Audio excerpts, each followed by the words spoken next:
अगर कोर्ट से समन आ जाए तो आमतौर पर लोग घबरा जाते हैं, भले ही उसमें गवाह के तौर पर पेश होने का निर्देश ही क्यों न दिया गया हो।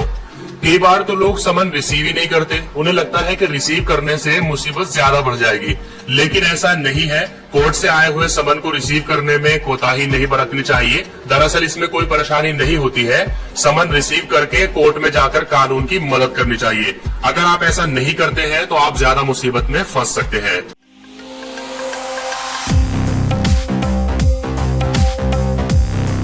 सबसे पहले हम बात करते हैं कि समन में आखिर होता क्या है। अगर किसी क्रिमिनल केस में पुलिस ने किसी को गवाह बनाया है तो यकीनी तौर पर पुलिस ने उसका बयान भी रिकॉर्ड किया होगा। पुलिस सीआरपीसी सेक्शन 161 के तहत बयान दर्ज करती है और उस शख्स को सरकारी गवाह बनाती है। बयान पर गवाह के दस्तखत भी होते हैं। ऐसे मामले में जब ट्रायल शुरू होता है तो एक एक कर गवाहों के बयान के लिए अदालत से समन जारी किया जाता है। समन जब किसी शख्स के पास पहुंचता है तो उस पर यह भी लिखा हुआ होता है कि उसे सिर्फ बतौर गवाह के बुलाया जा रहा है और ये भी बताया जाता है कि उसे किस मामले में बुलाया गया है और पेशी की तारीख क्या है। ऐसे समन को रिसीव करना चाहिए और अदालत के द्वारा तय तारीख पर बयान के लिए अदालत जरूर जाना चाहिए। चलिए हम बात करते हैं कि अगर कोई शख्स समन को रिसीव नहीं करता तो फिर क्या होगा। अगर कोई शख्स समन रिसीव नहीं करता तो दोबारा से समन जारी किया जाता है।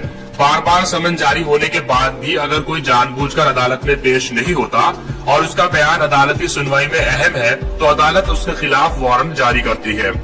बिना किसी ठोस और सही कारण के अगर कोई गवाह अदालत में पेश होने से बचता है तो उसके खिलाफ गैर जमानती वारंट जारी होता है और बाद में पकड़े जाने पर उसके खिलाफ आईपीसी सेक्शन 174 के तहत कार्यवाही होती है।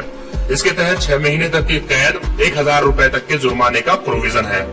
अगर कोई गवाह समन रिसीव करने के बाद अदालत में किसी विशेष कारण से पेश होने में असमर्थ है, अदालत में पेश नहीं हो सकता है, तो वो अदालत को लेटर लिखकर कारण बता सकता है या फिर अपने वकील के जरिए छूट ले सकता है। फिर उसकी पेशी के लिए अगली तारीख लगाई जाती है, लेकिन जो कारण अदालत को बताया जाए उसके पक्ष में मजबूत सबूत होने चाहिए। सरकारी गवाहों के प्रति कोर्ट का रवैया काफी सहयोगात्मक होता है। कोशिश ये की जाती है कि गवाह को एक ही तारीख में फ्री किया जा सके।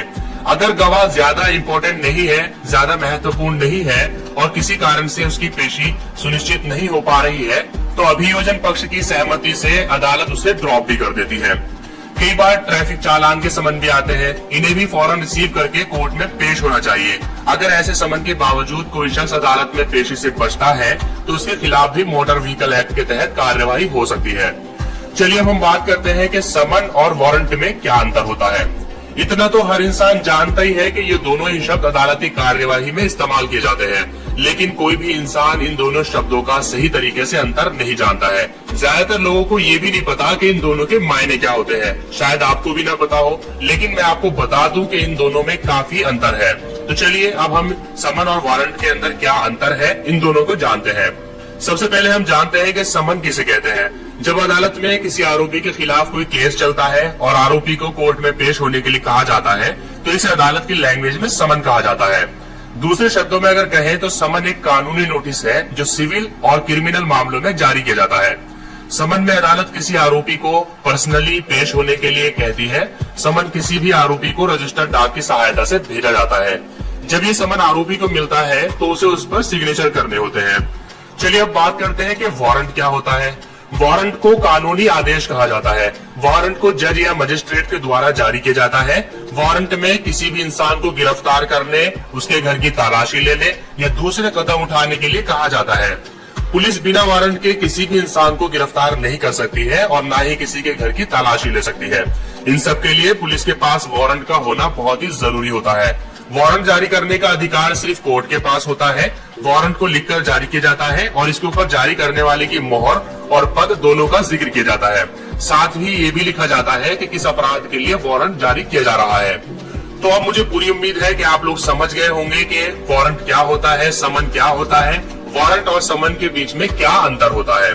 समन और वारंट दोनों ही जारी किए जाते हैं, लेकिन एक कोर्ट में आरोपी के खिलाफ जारी किया जाता है और दूसरा किसी को गिरफ्तार करने या तलाशी लेने के लिए जारी किया जाता है। कई लोगों को कानूनी समझ नहीं होती और इस कारण वो किसी के भी बहकावे में आसानी से आ जाते हैं, लेकिन हर किसी को कानून की बेसिक से जानकारी होना बहुत ही जरूरी होता है। तो दोस्तों, आज के इस वीडियो में आपने जाना कि समन क्या होता है, समन और वारंट में क्या फर्क है। अगर आपको वीडियो अच्छा लगा है तो उसको लाइक करिए, अपने फ्रेंड्स के साथ शेयर करिए, और अगर आपने हमारे यूट्यूब चैनल को सब्सक्राइब नहीं किया तो मैं आपको सजेस्ट करूंगा कि अभी हमारे यूट्यूब चैनल को सब्सक्राइब कर लीजिए, ताकि इस तरह के नए नए वीडियोस आपको रोजाना सबसे पहले मिलते रहें।